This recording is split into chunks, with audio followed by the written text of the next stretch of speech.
বহুদিন আগে এক মাহফিলে গেছি আমি, সেই মাহফিলে এক পীর সাহেবকে আমন্ত্রণ করা হয়েছে। আমি পীর বিরোধী লোকরা আবার ভুল বুঝবেন না। তোনাকে দেখে মুরব্বী মানুষ, আমি দেখে সালাম দিলাম, উত্তর নাই। ওই মানে কোনো মতো একটা উত্তর দিলে, কিছু লোক আছে না, আসসালামু আলাইকুম সালাম দিছেন, মানে উত্তর নাই, মানে সালাম দিয়ে বিপদে পড়ছেন, এরকম একটা ভাবসা আছে না এরকম? আচ্ছা, তো সালাম দিলাম, উত্তর তেমন পেলাম না। আমি তাকে বললাম, হুজুর আমি সালাম দিয়েছি, আপনি মনে কষ্ট পাচ্ছেন তো আপনার একটু পরিচয় মেহেরবানি করে বললে ভালো হয়, আপনার পরিচয়টা। রাগ করে বলতেছে আমি অমক পীরজাদা। আমি আর কিচ্ছু বললাম না, যে মনে হয় কোনো সমস্যা, হয়তো রাগারাগি, মন কষাকষি আছে, মানুষের মানসিক অবস্থা সবসময় একরকম থাকে না। আমি চুপচাপ থাকলাম। কিছুক্ষণ পর আমাকে বলছেন আপনার পরিচয় কি? উনি বলছেন পীরজাদা। আমি বললাম আমার পরিচয় হলো আমি নবীজাদা। কি জাদা? নবীজাদা। উনি আমার দিকে চোখ বড় করে তাকায় আছে। আপনি কি বললেন? হ্যাঁ, আপনি পীরের ছেলে, আপনার বাবা পীর, আপনি তার ছেলে পীরজাদা, আর আমি হলাম নবীজাদা, আমার বাপ নবী, আমি তার ছেলে, আমি হলাম নবীজাদা, ডিগ্রি আমারই বেশি। কি আসতে কন কেন? আমার বাপ আদম, আমি তার সন্তান, ব্যাস আমি নবীজাদা। লাভ কি?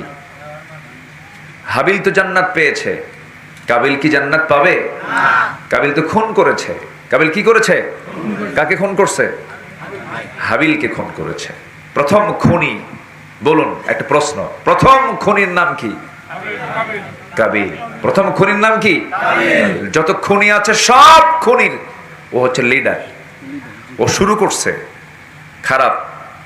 যত খুন হবে তার একটা করে আমল, তার একটা করে অংশ তার আমল নামে যাবে। নাউজুবিল্লাহ বলেন। এবং প্রথম খুনটা হয়েছে, এটার মূল ফ্যাক্ট কি বলেন? কি কারণ বলেন? নারী। বলেন কি নিয়ে? কি নিয়ে? নারী। সম্মানিত ভাইয়েরা, হাবিল বলল না এটা তো ঠিক না, কাবিল বলল না এটাই ঠিক, আমার মন চাচ্ছে এটা। আমরা কি মনের চাওয়ায় চাবো না আল্লাহর চাওয়ায় চাবো? মন যা চাই তা বলবো না আল্লাহ যা বলেছেন তা বলবো? এখানে হলো ঈমান। শেষ পর্যন্ত বলা হলো কে সত্যের পথে আছে। আল্লাহ পাক তাদের উপরে পরীক্ষার জন্য আকাশ থেকে আগুন নাজিল করলেন। দুটো কোরবানি দিল। কোরবানি কিন্তু শুধু এখন না, আগের থেকে আছে। ওইরকম যদি সিস্টেম এখন থাকতো, কোরবানি দেওয়ার লোকই খুঁজে পাওয়া যেত না। হাবিল পশু জবাই করলো, কাবিলও পশু জবাই করলো। সিদ্ধান্ত হলো পশু জবাই করার পর আসমান থেকে আগুন নাজিল হবে, যার পশুটা আগুন দিয়ে ভস্ম হবে সেটাই কবুল হবে, আর যেটা পচে গলে শেষ হবে ওটা কবুল হবে না। হাবিলের কোরবানি কবুল হয়ে গেছে, মানে হাবিল সত্যের পথে টিকে আছে। আচ্ছা বলেন তো, আজকের কুরবানির সিস্টেম যদি এমন হতো, কেউ কুরবানি দিত?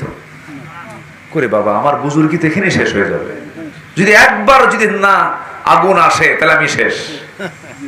চরম বেকায়দা। আল্লাহ পাক আমাদের কত সহজ করে দিয়েছেন, আলহামদুলিল্লাহ বলা যাবে না? আচ্ছা, ইব্রাহিম আলাইহিস সালাম যে কোরবানি দিয়েছেন, তিনি কি কোরবানি দিয়েছেন বলেন? মূলত উনি কোরবানি দিয়েছেন কি? সন্তানকে। সন্তান নিজের জীবনের চেয়েও প্রিয় হয়, ঠিক কিনা বলেন? সন্তানকে কোরবানি দিলেন। আল্লাহ পাক তার এই কোরবানি কবুল করে খুশি হয়ে সিস্টেমটা চেঞ্জ করে আল্লাহ পাক প্রাণী পাঠায়া দিলেন, সেটাই চালু আছে। কিন্তু মূলত ইন্নী আরা ফিল মানামি আন্নী আযবাহুক, আমি স্বপ্নে দেখলাম ইসমাইল আমি তোমাকে জবহ করছি। তাহলে এখানে মূল কোরবানির ফ্যাক্ট হচ্ছে পিতা তার পুত্রকে কোরবানি করা। আজকে যদি এই পদ্ধতি এখনো চালু থাকতো, বাড়িতে বাড়িতে পুরুষ মানুষ খুঁজে পাওয়া যেত।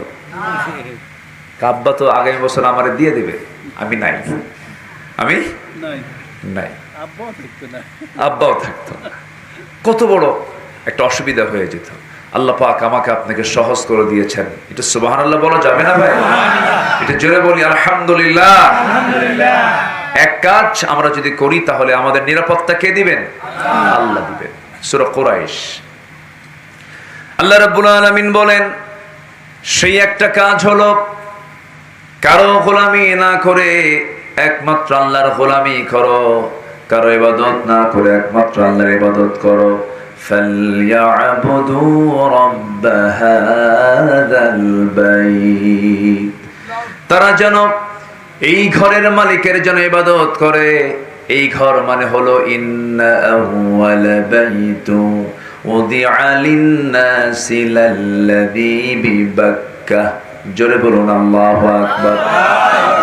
যে ঘরটাকে আমরা কালো কাপড় দিয়ে মোড়ানো দেখি, কালো কাপড় এটা কি ডেকোরেশন অবস্থায় পাই, যদিও কালো কাপড় দিয়ে মোড়ানো, কিন্তু পাথরের উপর পাথর দিয়ে সেটিং করে দুজন ব্যক্তি এটাকে নির্মাণ করেছেন।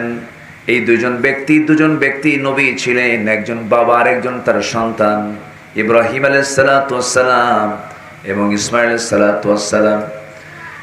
আল্লাহ রাব্বুল আলামিন সুন্দর করে বলেন, وَإِذْ يَرْفَعُ إِبْرَاهِيمُ الْقَوَاعِدَ مِنَ الْبَيْتِ وَإِسْمَاعِيلُ। যারা পারেন ঠোঁট মিলিয়ে বলুন রব্বানা তাকাব্বাল মিন্না ইন্নাকা আনতাস সামিউল আলিম। জোরে বলুন আল্লাহু আকবার। তাহলে এই যে দোয়াটা পড়লাম, এই দোয়াটা কোন নবীর দোয়া বলেন তো? ইব্রাহিম আলাইহিস সালামের দোয়া, রব্বানা তাকাব্বাল মিন্না ইন্নাকা আনতাস সামিউল আলিম। এটা হচ্ছে সাইয়েদনা ইব্রাহিমের দোয়া।